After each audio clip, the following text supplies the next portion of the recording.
Saya Sari Ratu Tayyiba, kelompok 1 dari Prodi Sistem Informasi kelas A. Saya Vina Yufaitul Afifa dari kelompok 1 Prodi Sistem Informasi kelas A. Nama saya Arika Jadani, saya dari kelompok 1 dan saya dari Prodi Sistem Informasi. Hai, perkenalkan, nama aku Dewi Syaharani dari kelompok 1 Prodi Sistem Informasi kelas A.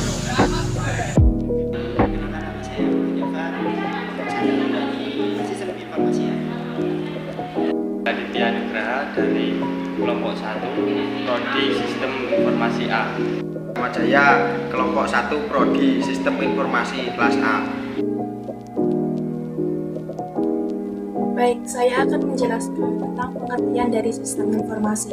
Sistem informasi adalah suatu sistem dalam suatu organisasi yang mempertemukan kebutuhan pengolahan transaksi harian yang mendukung fungsi operasi organisasi yang bersifat manajerial dengan kegiatan strategi dari suatu organisasi untuk dapat menyediakan kepada pihak luar tertentu dengan informasi yang diperlukan untuk pengambilan keputusan.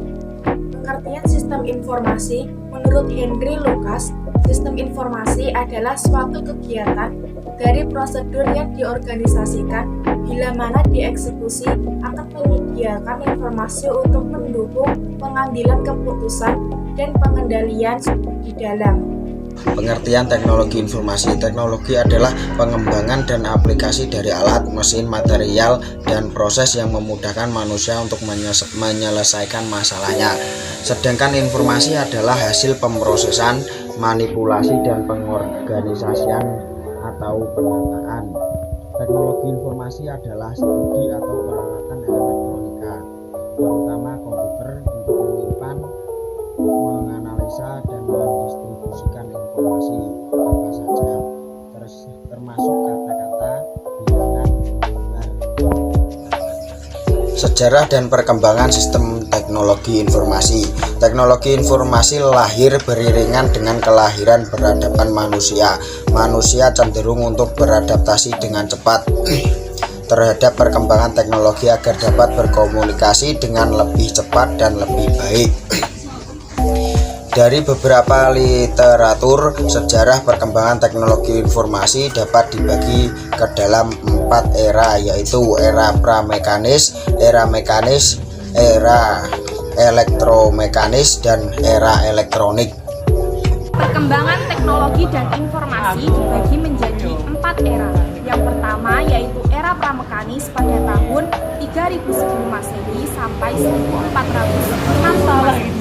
Era pramekanis merupakan era di mana manusia menggunakan bahasa dan tulisan sebagai alat komunikasi. Selain menemukan sistem huruf dan angka, pada era ini ditemukan juga teknologi berupa buku, kertas, dan pena. Selain itu juga ditemukan kalkulator. Yang kedua yaitu era mekanis pada tahun 1450 Masehi sampai 1840 Masehi. Era mekanis adalah era pertama kali terjadi ledakan informasi, yaitu ditandai dengan dibukanya mesin cetak oleh Johann Gutenberg dan perkembangan buku. Selain itu juga ditemukan kalkulator. Elektromekanis 1840 sampai 1940. Teknologi lain yang ditemukan pada era elektromekanis adalah komputer digital. Komputer digital otomatis berskala besar pertama dibuat di Amerika Serikat dengan nama Mark I yang diciptakan oleh Universitas Harvard sekitar tahun 1940. Komputer ini memiliki tinggi 8 kaki, panjang 50 kaki, dan lebar 2 kaki dengan berat sekitar 5 ton. Pada era ini juga muncul konsep teknologi komunikasi satelit. Semua teknologi tersebut merupakan langkah awal menuju sistem teknologi informasi modern. Yang keempat, era elektronik pada tahun 1940 sampai sekarang. Era elektronik adalah era yang kita jalani saat ini. Era elektronik berlangsung sejak tahun 1940 hingga kini. Beberapa temuan penting pada era elektronik adalah komputer berkecepatan tinggi pertama yang menggunakan tabung hampa yang bernama ENIAC. Program penyimpanan komputer pertama yaitu komputer komersial pertama yang bernama UNIVAC, dan berbagai evolusi teknologi komputer, teknologi komunikasi satelit, dan sistem komunikasi serat optik. ENIAC atau Electronic Numerical Integrator komputer adalah komputer digital pertama berkecepatan tinggi yang diprogram ulang untuk mengatasi luasnya permasalahan komputer. Ya, ini adalah slide perkembangan komputer yang dimana komputer generasi pertama ini dimulai dari tahun 1940 sampai 1959. Yang dimana komputer Colossus ini komputer generasi pertama yang menggunakan tabung vakum atau untuk memproses dan menyiapkan data.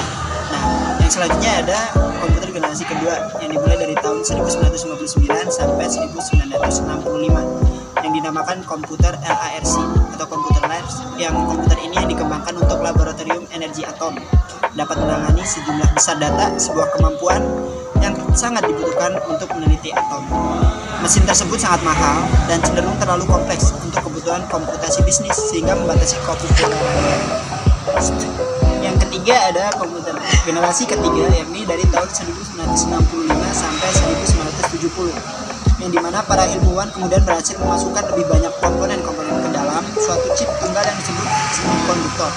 Hasilnya, komputer menjadi semakin kecil karena komponen-komponen dapat didapatkan dalam chip. Seperti itu saja. Komputer generasi keempat dimulai dari tahun 1970. Tujuan mengembangkan menjadi lebih jelas, mengecilkan ukuran sirkuit dan komponen-komponen elektrik. Large Scale Integration atau LSI dapat memuat ratusan komponen-komponen dalam sebuah chip. Pada tahun 1980-an, Very Large Scale Integration atau VLSI memuat ribuan komponen dalam sebuah chip tunggal. Seorang anak sedang mengoperasikan IBM PC. Komputer generasi kelima adalah komputer Vici HAL 9000 dari novel karya Arthur yang berjudul 2001 Space Odyssey. HAL menampilkan seluruh fungsi yang diinginkan oleh sebuah komputer generasi kelima. Dengan kecerdasan buatan, HAL dapat cukup memiliki nalar untuk melakukan percakapan dengan manusia, menggunakan masukan visual dan belajar dari pengalamannya sendiri.